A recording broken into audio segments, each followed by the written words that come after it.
Bapak, Ibu, dan pemirsa TV One. Ada 3 pertanyaan, satu nanti akan dijelaskan oleh Pak Hamdan Rashid. Pertama, saya setuju 100% sama Ibu kita ini tentang perlunya dihidupkan kembali pendidikan budi pekerti untuk anak-anak kita. Mudah-mudahan ini didengar oleh Mendiknas kita, lalu diadakan perubahan terhadap kurikulum bagi pendidikan buat anak-anak kita, sehingga pendidikan tidak hanya berorientasi kepada mengisi otak, tapi juga lebih kepada membangun kepribadian. Rasulullah Shallallahu Alaihi Wasallam mengajarkan kewajiban orang tua kepada anak itu kan 3. Berapa, Bu? Pertama, ayyuhsina ismahu, kasih nama yang bagus. Memang William Shakespeare bilang what is a name? Bu, gue juga kagak ngerti itu apaan. Apa arti sebuah nama? Tapi jangan lupa, al asma min ba'di doa. Nama itu bagian daripada doa. Jadi kalau namanya bagus, setiap kali orang tua memanggil sudah dianggap doa kepada anaknya. Nama, kasih nama yang bagus. Nama yang bagus itu yang mengandung kehambaan. Abdun ditambah salah satu asmaul husna, Abdul Ghafur, Abdul Hay, Abdul Jabbar, atau yang mengandung pujian, Ahmad, Muhammad, Hamid, Mahmud. Jangan mentang-mentang ada di Quran anak dikasih nama Jahannam. Itu memang ada di Quran, tapi jurusan panas itu lain. Ya benar. Ayyuhsina ismau, kasih nama yang bagus. Yang kedua, ini kalimat wa ayyu'addibahu, mendidiknya. Bukan yu'allim, yu'addib. Mendidik itu kan lebih luas daripada mengajar. Mengajar sasarannya otak, mendidik, membangun kepribadian. Maka Rasul menggunakan kalimat wa ayyu'addibahu. Kewajiban yang kedua, mendidiknya, membangun kepribadiannya. Guru pertamanya adalah ibu bapaknya, sekolah pertamanya adalah rumah tangganya. Kalau kita orang tua bangun pagi jam 7, insya Allah anak kita jam 8. Jangan berharap ngotot mendidik dia sholat subuh. Itu bagian daripada mendidik, bukan mengajar. Kalau mengajar ngisi otak. Yu'addibah. Nama yang bagus nggak banyak menolong kalau nggak dididik. Nama doang Muhammad Mukmin, kerjaan nyolong ayam. Keberatan nama. Nama yang bagus tapi nggak didik. Yang ketiga baru wa ayyuzawwijahu. Kalau sampai usianya, kewajiban orang tua mengawinkan anaknya. Sebab kalau nggak dikawinkan udah sampai waktunya dia kawin sendiri, repot lagi urusan. Ini jawaban saya setuju banget itu, Bu. 1000% saya dukung itu. Mudah-mudahan Mendiknas kita dengar. Satu itu. Yang kedua, soal fatwa ulama. Fatwa majelis ulama kenapa dirasakan kurang efektif? Begini, majelis ulama tuh cuma punya kekuatan moral, tapi tidak punya kekuatan struktural untuk menekankan fatwanya.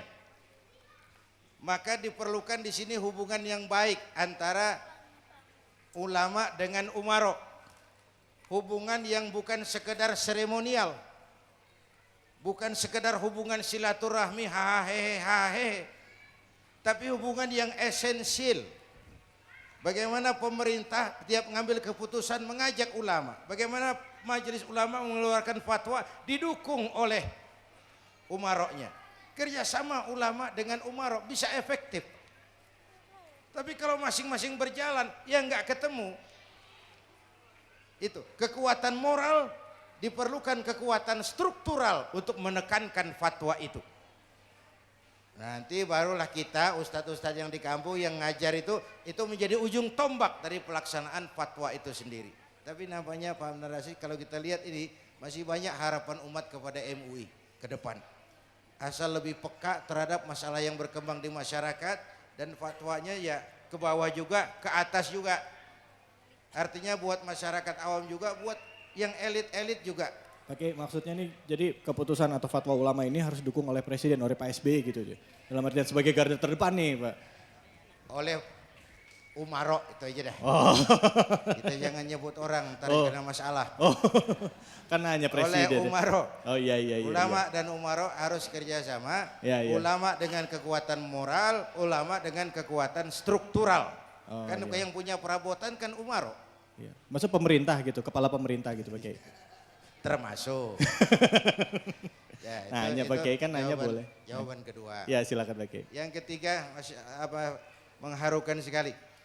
Ibu kita tadi hadis Nabi sayati ala zamanun al-qabid ala dinihi kal qabid ala al-jamrah.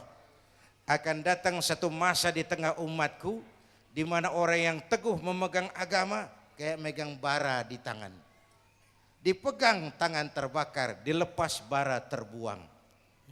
Itu sebabnya Ibu, pertama, Al-Quran tidak memisahkan antara tawasau bil haq dengan tawasau bis sabr. Kebenaran dan kesabaran. Prinsip dan strategi. Kebenaran itu prinsip, kesabaran itu strategi. Ya. Kebenaran tanpa kesabaran membuat kita mudah dipatahkan orang.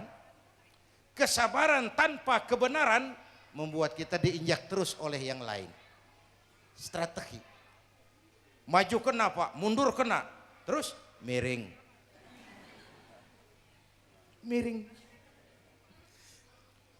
Selalu ada strategi, selalu ada jalan satu. Yang kedua, bagus kalau ada prinsip, saya lupa, tapi seorang filosof bilang begini. Apa Lauce apa siapa, saya lupa. Kalau ada 1000 orang pembela kebenaran, saya masuk yang 1000 itu. Saya satu di antara yang 1000. Kalau hanya ada 100 orang yang berjuang membela kebenaran, saya juga satu dari yang 100 itu.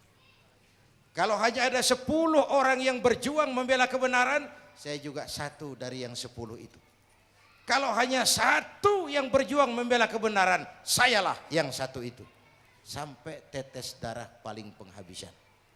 Setelah ada taktik dan strategi. Jadi walaupun yakin kita benar, strategi harus punya.